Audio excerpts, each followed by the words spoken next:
Oh, there we go. Right next to the boat, guys. Right next to the boat.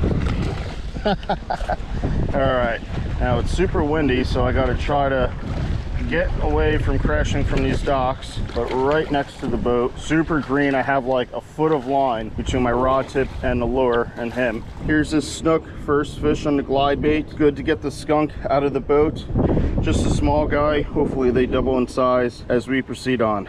Now let's get a release on him. All right, thank you, dude. Feeling the strength come back to him. And there he goes. Yes.